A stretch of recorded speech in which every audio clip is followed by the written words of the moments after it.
So would you be able to introduce yourself, please? Hi, yeah, my name's Dr. Roger Cottrell. I'm a senior lecturer in media and culture here at Edge Hill University.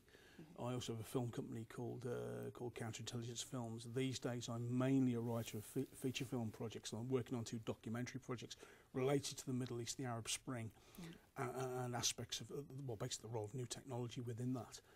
At the moment as well. In a past life I was a journalist, and I was actually a journalist at one point in the Middle East. Yeah, fantastic. Okay.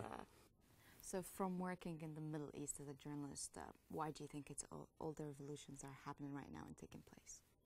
It's incredible. I mean, it's periods of history where you have like tremendous opportunities, also carry tremendous risks. Yeah. You saw that with the collapse of Stalinism in Eastern Europe.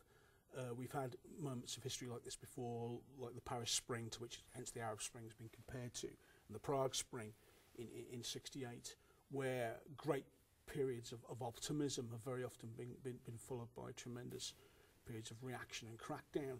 If you look at the history of the Arab world, what's different about these revolutions, certainly the ones in Tunisia and Egypt, which you could say were the success stories of the Arab Spring, is that whereas you've had struggles, usually labour-based or working-class struggles in the past, they've either been cracked down upon and repressed, and that's been the end of it. There must have been a raise from history. I mean, the classic example would be the textile workers rising in Cottrelll in Egypt in 1952, or derailed in the way that the 1989 general strike in Algeria very rapidly, you know, Islamic fundamentalists got the upper hand, and that was the end of that story.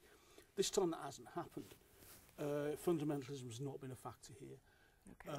The struggle started for very similar reasons, i.e. sort of unemployment, you know, rising food prices, corruption in the case of both Tunisia and Egypt, a few very rich people in a country that's extremely poor. What actually has changed things, I think, is that the existence of a civil society built around new media, television networks like Al Jazeera, means that people are able to communicate very, very quickly during the process of these uprisings. Do you actually think that the new media does sort of give you the whole picture as it is? Nothing gives you the whole picture as it is. The new media did not create these rises, they happened anyway. What it did was broaden their social base and enable people in other countries who had either similar or different grievances to actually say, hey, look, it worked for them and therefore it could work for us. I mean, for example, without the popular risings in Tunisia and Egypt, you would not have had, I don't think, uprisings in Libya, in Bahrain or in Yemen. Well, right now, because of what's happening in Libya, they're saying that it's not really taking place as what happened in Egypt because of they want to lower oil prices. Do you agree with that? Or? Well, there's repression and there's repression. I mean, Okay. Mubarak was a dictator. It was a corrupt regime. There was repression. There was brutality, but not in the same magnitude as in Libya. The big turning point that everybody knows by now in terms of what happened in Egypt was that the army was unprepared to actually fire on the people, and that was not going to happen.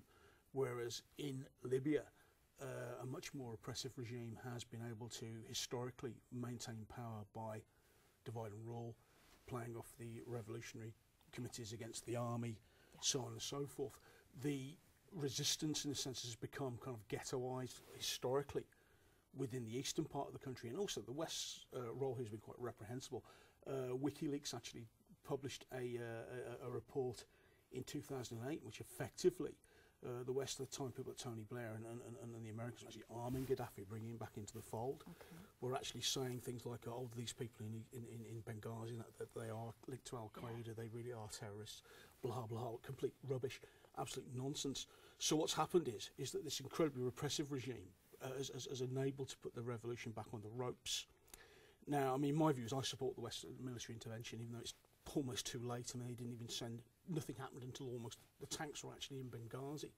But if it wasn't for the Western intervention now, the revolution would be annihilated. And this is a very, very vicious regime. It's one of the 3 worst regimes in the Middle East. Libya, Syria, Saudi Arabia, they're your 3 worst dictatorships.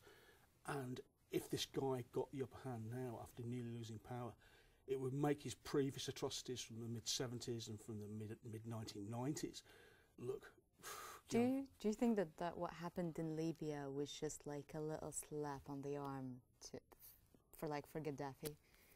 No, I think he was in trouble. I think that time were obviously premature when they had this thing. So Gaddafi's last stand, I can't remember exactly what it said. I do think that there is a genuine feeling in Libya to get rid of this guy. But I think that anyone who lives in the west of the country who thinks that is going to keep their head really down until it looks like he really is on the ropes.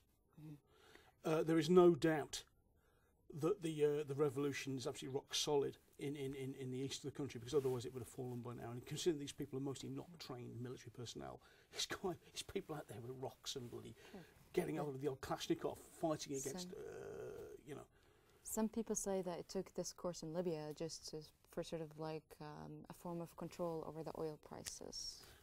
Like some people say that, I'm not quite sure. We hear a lot of theories, but you used to be like a journalist in the Middle East. There are some, let's be honest about this. I mean, I actually think the role of the West has been quite churlish here, and I even think that the Saudi Arabians and the West between them, basically Saudi is America's main ally outside of Israel in the region.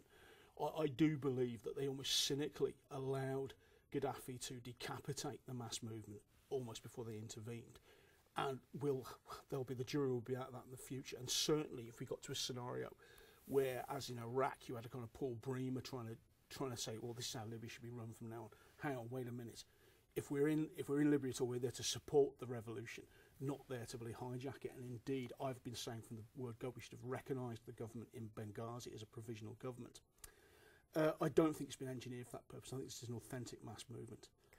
I think this is as authentic as what happened in Egypt and Tunisia. It's just that the nature of the regime has perfected its engines of repression much, much more strongly. Yes, Egypt was a dictatorship. Yes, Tunisia was a dictatorship. But I've lived in those countries and they're nothing like Libya. It's a bad regime. It really is. And that the reason why he's been able to hang on to power is sheer brutality. Do you have anything else to add? There are some people in this country who are actually opposing military action altogether. I mean, people like George Galloway and people like that.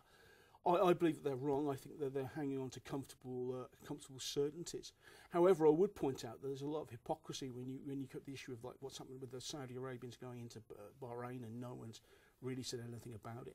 And all we're hearing about Yemen at the moment is, Al Qaeda might take over. Well, Al Qaeda is in the east of the country. They're not in Sana'a, and they're not in Aden. And it's in Sana'a and Aden where the mass movement is taking place. History proves that terrorist organisations don't succeed and prosper on the basis of democratic mass movements. They succeed and prosper when those movements are crushed and repressed. And when it comes to Islamic fundamentalism, they prosper when the West is seen to be compliant in that repression. If we are seen to have allowed the Saudis to crush the mass movement in Bahrain, if we're seen to say, oh well, better the devil you know than you don't know, in Sana'a, we will be punished for that in the long term. Well, thank you so much. Okay, right.